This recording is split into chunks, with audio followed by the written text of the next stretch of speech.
Ay, nako. Bagong taon na. Ubos na yung pera. Saan kaya ako makakakuha? O saan na kaya na ako makakautang nito? Walang pera. Ay, nako. Bagong taon pero walang laman ng bulsa. Init. Init talaga eh. Sa kaya ako makakakita ng kliyente nito? Para na gumana naman yung negosyo ko eh. Kailangan magpapahiraman akong tao eh. Mabuti pa.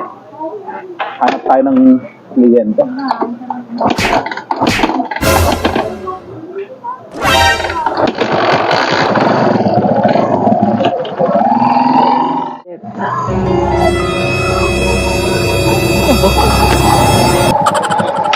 Boss, magandang hapon.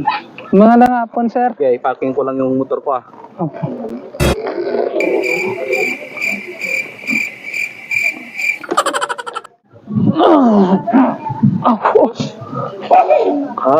Init yun no?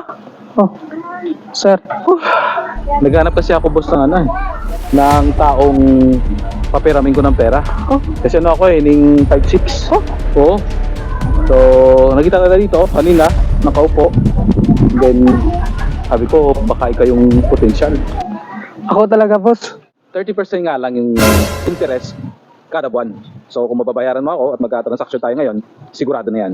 Yung 5,000 yung papahiram ko sa'yo kung makapasa ka sa interview. Sir, ikaw ba naman? Pangako po, sir. Babayaran ko po kayo kaagad. Ikaw ba naman? Nakakaya naman po, sir. Sa sobrang bait nyo. Di ako magbabayad sa inyo.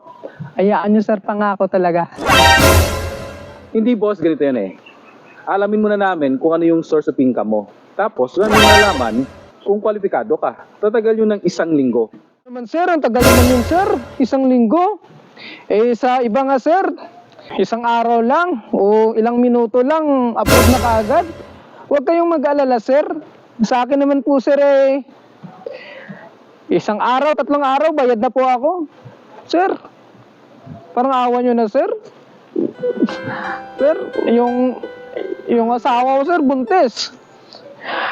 Meron po akong 10 anak. Pero huwag po kayong mag-aalala, sir. Babayaran ko kayo, pangako po yan, sir. Sige. Ngayon na lang para wala lang CI-CI. Payag ka. Gawin natin 50%. Hindi ka na pupuntahan dito, atin-atin lang yon. Pero pangako mo sa akin, babayaran mo ako. Ha? Ay, salamat po, sir. Ikaw ba naman? Pangako po, sir. Babayaran ko po kayo kaagad. Ikaw ba naman? Nakakaya naman po, sir. Sa sobrang bait nyo. Di ako magbabayad sa inyo. Okay. Sige. Teka lang ha. Chamban ko. 50%. Sige ha. Ito ha. 1, 2, 3, 4, 5. Sakto ha. 5,000. Okay? Bibigay ko to sa'yo. Tapos, kita-kits tayo sa katapusan. Alright? So, ito na. Kaya ito ha. Laki. 1, 2, 4, 5. Maraming salamat po, sir. Babayaran ko po talaga kayo, sir. Pangako po yan, sir. Yung sa iba nga po, sir, hindi umaabot ng 1 araw. Bayad na po. Sir, salamat po talaga. Malaking tulong po sa akin to. Hulog po talaga kayo ng langit, sir. Lumipas ang 1 buwan.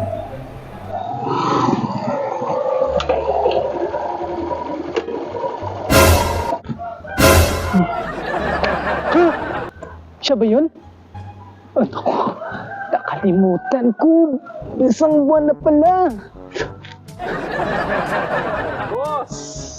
Sir, Kumusta? magandang araw po. Yes. Oh, parito po kayo, sir. Siyempre, 1 buwan na tayo.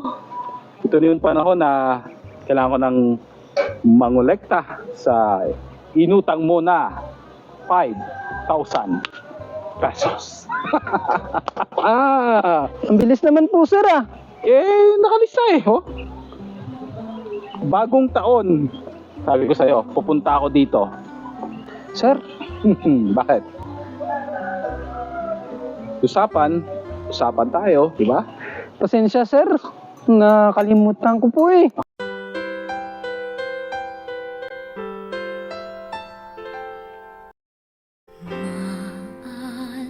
Alam mo kaya ang sumpa mo sa akin? Boss! Boss! Boss! Oh! Ano dyan? Boss!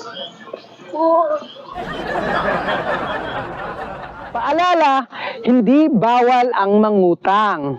Pero bawal ang hindi magbayad. Kaya kung mangutang man po tayo, kailangan bayaran po natin. Tama. So, sa mga nagpapautang naman, kailangan po nating intindihin ang mga taong nag-uutang sa atin.